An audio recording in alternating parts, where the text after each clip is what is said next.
Você já parou para pensar por que tantas famílias cristãs estão se desmoronando de repente? Por que casamentos de décadas acabam em poucos meses? Por que filhos que cresceram na igreja se transformam em inimigos dos próprios pais? Eu sei a resposta. Porque eu mesma participei dessa destruição. Sim, eu estive do outro lado. Fui treinada para encontrar brechas dentro dos lares, transformar pequenas brigas em grandes tempestades e soprar pensamentos que destruíam alianças que haviam sido feitas diante de Deus. Descobri que o alvo principal do inimigo não são os templos, nem as riquezas, mas as famílias, porque é nelas que a luz de Deus ainda cresce. E quando uma família se ajoelha unida em oração, o inferno inteiro treme.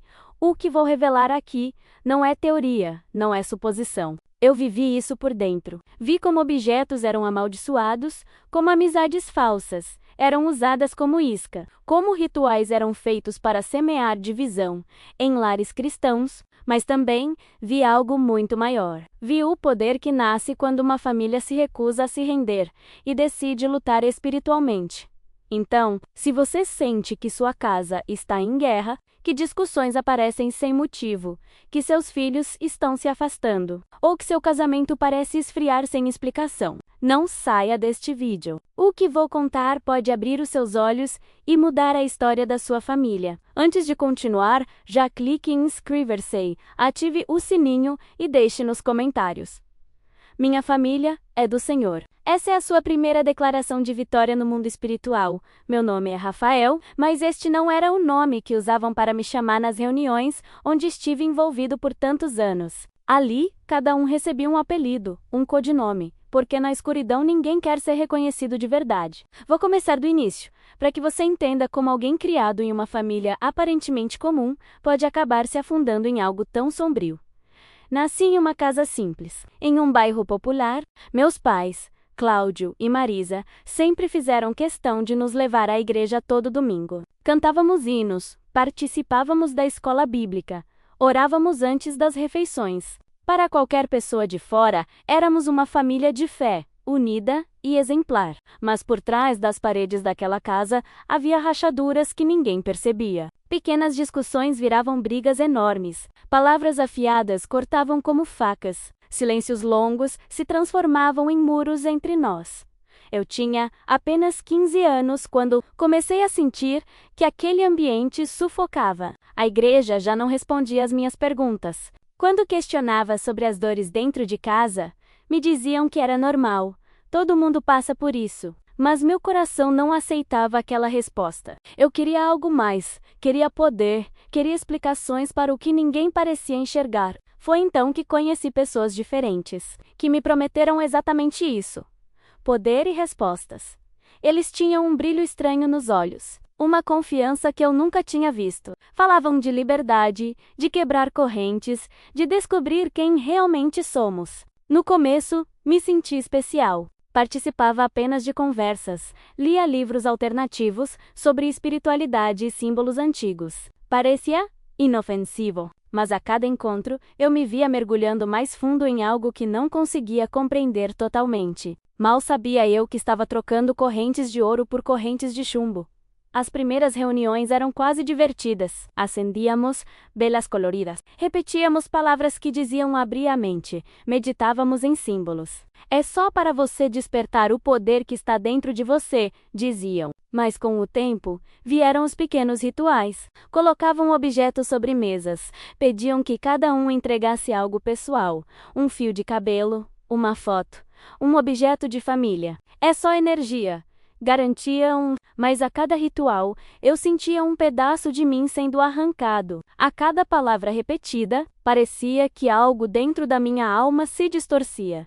O que mais me atraía era a sensação de pertencimento. Pela primeira vez, eu sentia que fazia parte de um grupo que me entendia. Eles me davam atenção, algo que eu não tinha em casa. E assim, cada passo para dentro daquele mundo era um passo para longe da minha família. Eu não percebia, mas já estava sendo treinado para me tornar um instrumento contra exatamente aquilo que deveria proteger. Os lares. Com os meses, passei a presenciar cenas que me assombram até hoje. Vi coisas que não posso descrever em detalhes. porque só de lembrar meu corpo estremece. Vi pessoas poderosas, ricas e famosas, se reunindo para participar dos mesmos rituais sombrios. E percebi uma obsessão que me intrigava. O alvo principal de tudo aquilo eram sempre as famílias cristãs. Havia um ódio declarado contra qualquer lar que se mantivesse unido na fé. Perguntei certa vez ao meu mentor, um homem chamado Otávio, que tinha aquele sorriso frio que ainda hoje aparece nos meus pesadelos. Por que destruir famílias? Ele me respondeu com uma calma assustadora, porque a família é o único lugar onde a luz ainda cresce. Quebre a família, e você quebra gerações inteiras. Essa frase nunca saiu da minha mente. Foi o início de 7 anos mergulhado no mais profundo engano. 7 anos aprendendo métodos de destruição. 7 anos vendo casamentos de décadas se desmancharem em questão de meses. 7 anos testemunhando filhos se tornarem inimigos dos próprios pais. E o mais assustador, ninguém percebia que aquilo era uma guerra espiritual. Todos achavam que eram apenas problemas comuns da vida. O primeiro trabalho que recebi foi aparentemente simples: observar famílias cristãs. Apenas observe, me disseram. Passei tardes inteiras sentado em cafés perto de igrejas, logo após os cultos, apenas analisando como os pais conversavam com os filhos, como maridos tratavam esposas, como adolescentes reagiam às instruções. Anotava tudo: um pai impaciente, uma mãe crítica demais, um adolescente rebelde. Cada fraqueza era uma porta, e uma porta aberta era tudo o que precisávamos para começar. Logo passei para tarefas mais avançadas. Aprendi a fazer rituais usando objetos pessoais das famílias, presentes entregues com intenções escondidas, até fotografias retiradas sem que ninguém percebesse. Entendi que muitas vezes o grupo se aproximava das famílias, se passando por amigos, apenas para ter acesso às suas casas. Descobri que havia rituais específicos para cada tipo de destruição. Uns para gerar adultério, outros para semear rebeldia nos filhos, outros para quebrar a confiança dentro da igreja. O que mais me marcou foi acompanhar o caso de uma família pastoral. O pastor Henrique, sua esposa Alisa e seus 3 filhos eram um exemplo de fé e união. Justamente por isso, nosso grupo os escolheu como alvo. Quanto mais forte a família, maior era o troféu. Começamos com elogios sutis ao pastor, de forma que a Lisa se sentisse diminuída. Depois, influenciamos a filha mais velha, dizendo que ela era talentosa demais para aquela igreja pequena. Plantamos sementes em silêncio, enquanto realizávamos rituais nas sombras. Em menos de 1 ano, a filha tinha abandonado a fé. Em 2, o casamento estava em crise. No 3º ano, o pastor deixou o ministério, divorciado e depressivo. Sua igreja se dividiu em 3 grupos, cheios de mágoas. Ninguém imaginava que aquilo era fruto de uma guerra invisível. Esse foi apenas um dos muitos casos que acompanhei. Famílias simples, famílias influentes, todas destruídas pelo mesmo motivo. Porque eram lares criados para refletir a glória de Deus. E quanto mais eu via tudo aquilo, mais me convencia de que havia algo poderoso demais naquilo que estávamos destruindo, algo que só mais tarde eu descobriria de verdade. Com o passar dos anos, minha participação nos rituais deixou de ser apenas observação. Eu já não era a menina curiosa que buscava respostas. Eu me tornara uma peça útil na engrenagem do inferno. Meu mentor, Otávio, dizia que eu tinha sensibilidade espiritual aguçada, e isso me tornava valiosa para o grupo. Eu mesma não entendia totalmente, mas percebia quando uma casa estava enfraquecida, quando um casamento já tinha rachaduras, ou quando um filho estava distante dos pais. Para eles, eu era uma caçadora de brechas. O que mais me impressionava era perceber a estratégia organizada que existia. Nada era feito por acaso. Havia planos detalhados, etapas bem definidas. Muitas vezes acompanhávamos famílias por meses antes de agir, apenas esperando o momento certo de lançar a semente da destruição. Eu vi líderes espirituais das trevas elaborarem mapas inteiros de cidades, identificando famílias cristãs influentes, marcando quais igrejas seriam atingidas primeiro. Eles chamavam esses planos de projetos arquitetônicos. O arquiteto principal era um homem sinistro que nunca revelava seu verdadeiro nome. Ele dizia: derrube as famílias certas, e você derruba comunidades inteiras. E funcionava. Vi isso acontecer. Famílias aparentemente sólidas, respeitadas na igreja e na sociedade, ruíam em poucos anos. O mecanismo era quase sempre o mesmo. Começava com pequenas discussões, passava para dúvidas sobre o caráter do cônjuge. Depois, vinha a tentação específica para cada personalidade. Se fosse um homem racional, o faziam frio emocionalmente. Se fosse uma mulher emotiva, ela era levada a acreditar que merecia algo melhor. Aos poucos, o amor virava ressentimento, e o lar se tornava um campo minado. Uma das famílias que acompanhei me marcou profundamente. O marido, Samuel, era diácono, e a esposa, Lúcia, liderava um ministério infantil. Os 2 filhos eram vistos como exemplos na igreja. Nosso alvo era claro: destruir aquela casa em até 18 meses. A estratégia foi sutil. Primeiro, sobrecarregamos o casal com compromissos ministeriais. Mais reuniões, mais demandas, mais peso sobre seus ombros. Eles acreditavam estar servindo a Deus, mas na prática estavam se afastando um do outro. Depois, inserimos uma terceira pessoa. Uma mulher recém-convertida, carente de atenção, que sempre procurava Samuel justamente nos momentos em que ele tentava passar tempo com a família. Lúcia, sem perceber, começou a se ressentir e os filhos sentiram a ausência dos pais. O adolescente buscou companhia em amizades perigosas, a filha mais nova desenvolveu crises de ansiedade. Em menos de 1 ano, aquela família modelo estava em frangalhos. Eles ainda iam à igreja, ainda oravam, mas algo essencial havia se quebrado por dentro.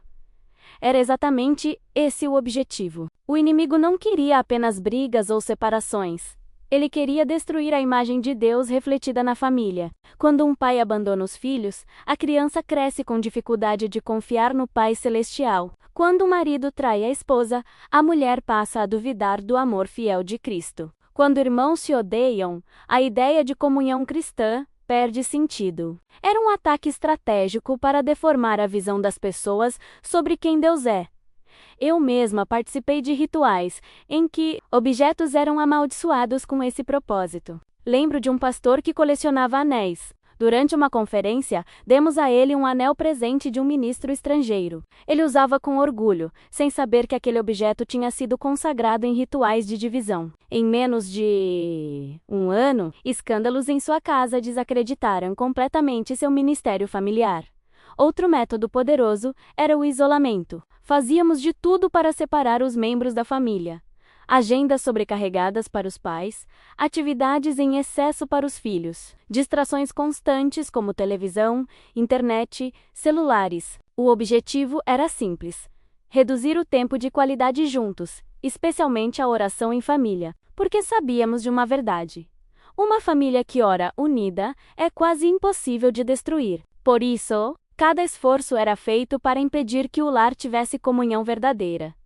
Também vi como teologias distorcidas eram usadas como armas. Muitas vezes infiltrávamo-nos em conferências cristãs, com palestrantes que, embora usassem a Bíblia, pregavam mensagens sutis, carregadas de veneno. Lembro de ouvir frases como: "Deus quer a sua felicidade acima de tudo", ou "relacionamentos tóxicos não fazem parte do plano de Deus". Isoladas, essas frases parecem até verdadeiras, mas fora do contexto bíblico, se tornavam permissão espiritual para abandonar casamentos diante da primeira dificuldade. Centenas de casais saíram de eventos assim convencidos de que estavam autorizados a romper alianças sagradas.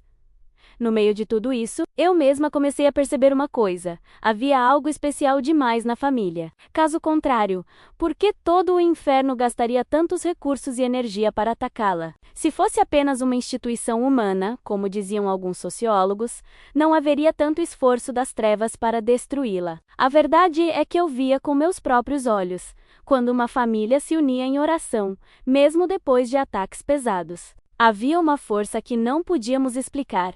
Essas dúvidas começaram a nascer dentro de mim, mas eu as calava. Afinal, eu já estava profundamente envolvida. Havia pactos, havia rituais que me ligavam. Eu acreditava não ter mais volta. O grupo me lembrava disso constantemente.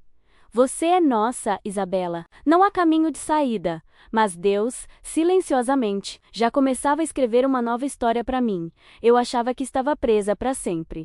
Pactos, objetos consagrados, palavras que eu mesma havia repetido, tudo isso me acorrentava por dentro. Até que, numa noite que parecia apenas mais uma entre tantas, algo diferente aconteceu. Estávamos reunidos para um ritual importante, desses em que até os mais antigos compareciam. O alvo era o casamento de um pastor que vinha restaurando famílias na cidade. Eu cheguei cedo. O lugar tinha cheiro de incenso pesado, velas negras e símbolos espalhados como se formassem uma fronteira invisível. Meu papel era conduzir uma parte das palavras. Eu já conhecia a cadência, o tom, as pausas. Era quase automático. Mas quando começamos, uma sensação estranha percorreu meu corpo. Não era medo.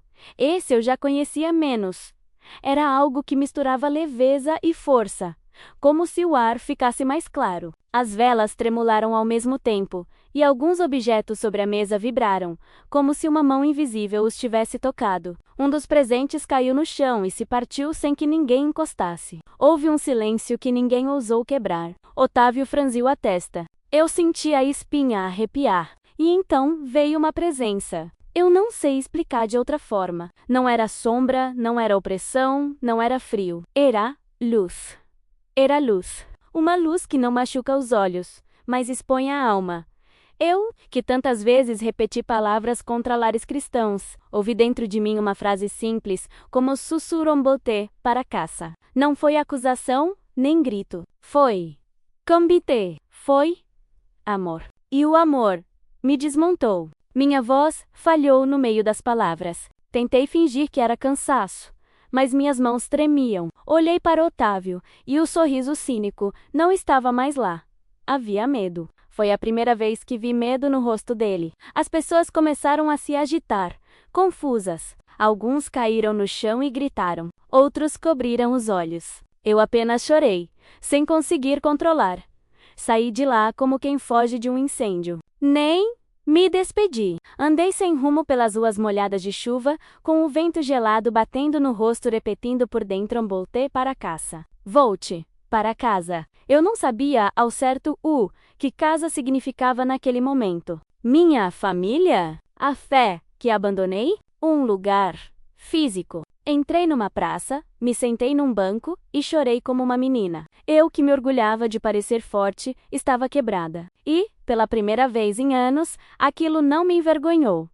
2 dias depois, por impulso, empurrei a porta de uma igrejinha de bairro. Era culto da família. Nada de palco alto, nada de luzes coloridas. Uma mulher simples tocava um teclado desafinado, e as crianças cantavam fora do tom. Eu fiquei no último banco, tentando não chamar atenção. Em um dado momento, vi um pai abraçar o filho adolescente durante a música. Não era cena perfeita de propaganda menos. Era um abraço imperfeito, um pouco desajeitado, mas verdadeiro. Aquela imagem rachou o que restava das minhas defesas. Eu soluçava tão alto que precisei colocar a mão na boca quando o culto terminou. Eu quis sair correndo, mas um pastor de olhar manso se aproximou. Ele não perguntou nome, não quis saber de onde eu vinha. Só disse: ele está te esperando voltar para casa. Chorei ainda mais. Sentei no chão, com as costas na parede, e confessei o que consegui. Que eu tinha participado de coisas escuras, que eu tinha sido parte de destruições que agora me doíam. Eu esperava uma lista de correções, um sermão sobre culpa. Em vez disso, ele me ofereceu um copo d'água e um lenço de papel. Jesus não está surpreso. Ele sabia. E ainda assim te ama, disse. Aquelas palavras me curaram mais do que qualquer explicação.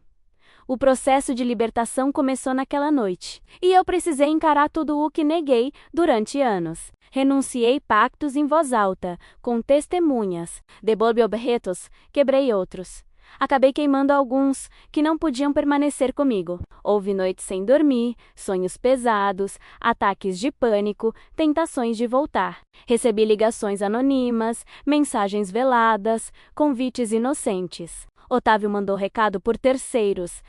Ninguém sai, mas eu continuava a ouvir, no fundo do peito, a mesma frase volte para casa. Eu voltava. Toda vez que escorregava, voltava. Toda vez que o medo ameaçava, voltava. Mulheres mais velhas da igreja me adotaram num círculo de intercessão. Elas não me olharam como bicho raro. Me trataram como filha. Aprendi com elas a criar um altar dentro de casa, Bíblia aberta, louvor baixo de madrugada, oração curta e sincera antes das refeições, mãos dadas nos dias de tensão. Descobri que família não começa com perfeição, menos começa com entrega. E que o amor bíblico não é sensação que vai e vem. É decisão repetida, às vezes chorando, às vezes sem vontade, mas ainda assim decisão. Nesse tempo, entendi a teologia que eu abominei. A família é o primeiro altar, não um altar de madeira e fogo, mas um espaço onde Deus se revela no cotidiano. O amor paciente do marido pela esposa, a honra da esposa pelo marido, o cuidado dos pais pelos filhos, o respeito dos filhos pelos pais, tudo isso é prática espiritual. Eu havia passado anos atacando esse altar, e por isso o inferno gostava tanto de mim. Por quê? Quando uma família ora de mãos dadas, os planos das trevas perdem força. Não ficam impossíveis, mas perdem força. Voltei a falar com meus pais. O reencontro não foi um abraço de novela. Foi tímido, cheio de silêncios. Mas verdadeiro. Minha mãe chorou sem dizer nada por longos minutos. Meu pai respirou fundo e perguntou se eu estava com fome. Não precisei de sermão. Precisei de sopa quente e paciência. E foi isso que recebi. Aos poucos, a mesa de jantar, que tinha virado depósito de correspondências e contas, voltou a ser mesa de família. Uma vez por semana, mesmo quando o cansaço gritava, a gente separava 15 minutos para orar juntos. 15 minutos. Era pouco, eu pensava. Bastou. Eu ainda precisava lidar com as consequências do que fiz. Procurei famílias que eu havia ferido. Em algumas casas, fui recebida com frieza menos, e eu aceitei. Em outras, com raiva menos, e eu mereci. Em poucas, com misericórdia menos, e isso me marcou. Eu não tinha como desfazer tudo, mas podia não repetir. E, principalmente, podia alertar. Comecei a testemunhar discretamente. Depois, com mais coragem, descobri que as pessoas não precisam de histórias impecáveis. Precisam de verdade. Houve uma conversa que nunca vou esquecer. Uma esposa me disse: eu achava que meu marido tinha virado um estranho de uma hora para outra. Agora entendo que a brusa é uma brecha. Eu não ofereci fórmulas mágicas. Só oramos por discernimento e unidade. 2 semanas depois, ela me escreveu dizendo que voltaram a jantar sem celulares na mesa, e que, curiosamente, as discussões diminuíram. Pode parecer banal, mas eu sei o quanto o ordinário pode ser espiritual. Desligar telas, olhar nos olhos, fazer perguntas simples, tudo isso fecha portas que eu abria com rituais complicados. Com o tempo, passei a reconhecer os métodos que eu mesma usava contra os lares e a ensinar como desarmá-los. Se o isolamento era arma, a presença se tornava escudo. Se a distorção bíblica era seta, o estudo fiel da palavra era contra-ataque. Se a insinuação maldosa era veneno, a conversa honesta era antídoto. Parece simples demais. E é exatamente aí que mora o poder. O inferno aposta no nosso desprezo pelo básico. Quando tratamos o trivial como irrelevante, ele se torna frágil. Quando o consagramos, ele vira muralha. Num retiro de oração, aconteceu algo que selou meu caminho. Enquanto cantávamos uma música que eu conhecia de infância, vi, com os olhos da alma, um mapa de famílias, lares como luzinhas espalhadas. Algumas fraquinhas, quase apagando, outras brancas e firmes. E reparei numa coisa: as luzes mais fortes não eram as das casas perfeitas. Essas nem existiam. Eram as das casas perseverantes. Lares que, apesar de cansaço, perdão difícil, contas atrasadas e rotina corrida, insistiam em manter o altar aceso. Senti Deus me dizer: ajude-as a perseverar. E eu respondi: eu vou.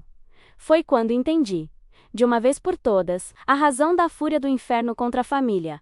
A família revela Deus, no amor entre marido e mulher, Cristo e a Igreja, no cuidado dos pais, o Pai Celestial, na fraternidade dos irmãos, o corpo de Cristo. Atacar a família não é apenas quebrar vínculos humanos, é pichar o rosto de Deus no coração das pessoas. Por isso, a restauração familiar não é só salvar casamentos, é curar imagens de Deus feridas pelas traições, abandonos e violências. Quando um pai volta para casa, um filho volta a crer que o Pai do céu existe. Quando um casal reata, uma esposa descobre que o amor de Cristo não falha. Quando irmãos se perdoam, a igreja recupera o significado de comunhão.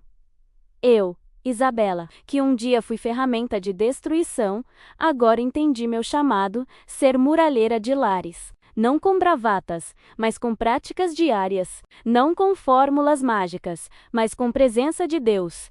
Ensinar o simples, orar juntos, abençoar a casa em voz alta, renunciar o que precisa ir embora, honrar.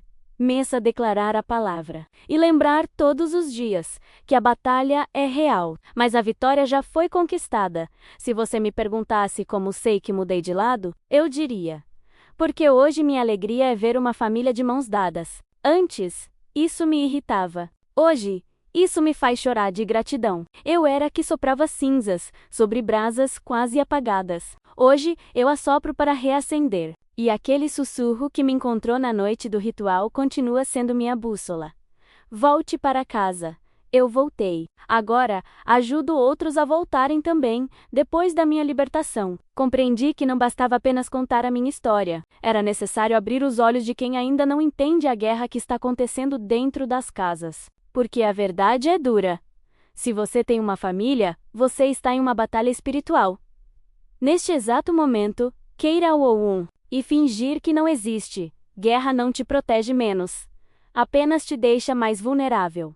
Durante meus anos nas trevas, aprendi a identificar sinais de uma família sob ataque espiritual. Hoje compartilho isso, não para assustar, mas para alertar. Se você percebe tensão constante sem motivo aparente, discussões que explodem por coisas pequenas, filhos com pesadelos recorrentes, cansaço anormal quando tentam orar juntos, pensamentos insistentes de desistência do casamento ou distanciamento inexplicável entre pais e filhos, não ignore. Essas não são apenas fases da vida. Muitas vezes são sintomas de uma batalha invisível.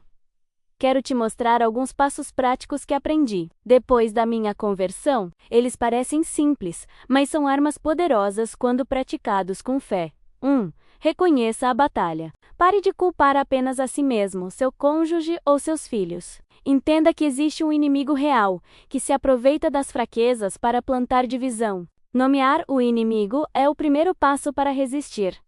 2. Purifique sua casa. Olhe ao seu redor. Objetos trazidos de viagens, presentes de pessoas, decorações com símbolos que você não entende. Muitos podem ser portas abertas. Eu mesma amaldiçoei anéis, quadros e até brinquedos durante minha vida no oculto. Não subestime isso. Se algo causa dúvida, entregue ao Senhor e remova. 3. Restaure o altar familiar. Não espere perfeição. Comece pequeno. 5 minutos por dia de oração juntos, mesmo que apressados. Leia um salmo em voz alta, deem as mãos, orem pelos filhos. É melhor pouco, com constância, do que muito uma vez e depois esquecer. 4. Declare a palavra. Não apenas leia a Bíblia em silêncio. Fale em voz alta sobre sua casa. Eu e minha casa serviremos ao Senhor, Josué 2:4-15. Ande pelos cômodos e declare promessas sobre cada espaço. As trevas respeitam a autoridade da palavra liberada. 5. Não lute sozinho. Uma família isolada é uma presa fácil. Conecte-se a uma comunidade de fé que valorize o lar como projeto de Deus. Busque casais e pais que possam orar com você, compartilhar lutas e vitórias. A unidade multiplica forças. Eu sei que talvez você esteja lendo isso e pensando, mas no meu caso já é tarde demais. Já tentei de tudo, já perdi as forças, já vi minha família se despedaçar. Eu também pensei assim. Acreditei que não havia saída, que eu já estava marcada pelas trevas para sempre. Mas foi justamente quando parecia impossível que Deus interveio. Descobri que o inimigo ataca mais forte quando está prestes a perder a batalha. Se hoje sua casa parece em ruínas, saiba que pode ser o sinal de que a restauração está mais próxima do que imagina. Eu vi casamentos destruídos por infidelidade voltarem a florescer. Vi filhos mergulhados em vícios retornarem para os braços dos pais. Vi igrejas despedaçadas por divisões sendo unidas novamente. E nada disso aconteceu por técnicas humanas, mas pela presença de Deus dentro das casas. Hoje, quando entro em um lar para orar, sinto que cada família restaurada se torna uma chama acesa em meio às trevas. Uma chama que não ilumina apenas dentro da própria casa, mas se espalha para vizinhos, parentes, amigos. Já vi casais que superaram crises se tornarem mentores de outros casais. Já vi pais que recuperaram filhos se tornarem suporte para famílias desesperadas. É como se cada família liberta se tornasse uma arma contra o mesmo inimigo que um dia me usou. E é isso que quero dizer a você agora. Sua família pode ser esse farol. Não importa se hoje está em pedaços. Não importa se o amor esfriou, se os filhos estão distantes, se o casamento parece sem vida. Existe um Deus que restaura, e ele já venceu a batalha na cruz. Você não precisa lutar sozinho, nem acreditar nas mentiras do inimigo. Quero que você declare junto comigo agora: a minha família é do Senhor. Diga em voz alta, mesmo que pareça estranho. Escreva isso nos comentários. Como um ato público de fé, cada palavra que você solta é uma bandeira levantada no mundo espiritual. Quando declarei pela primeira vez, eu ainda tremia de medo, mas foi nesse momento que o céu se moveu a meu favor. Faça isso hoje.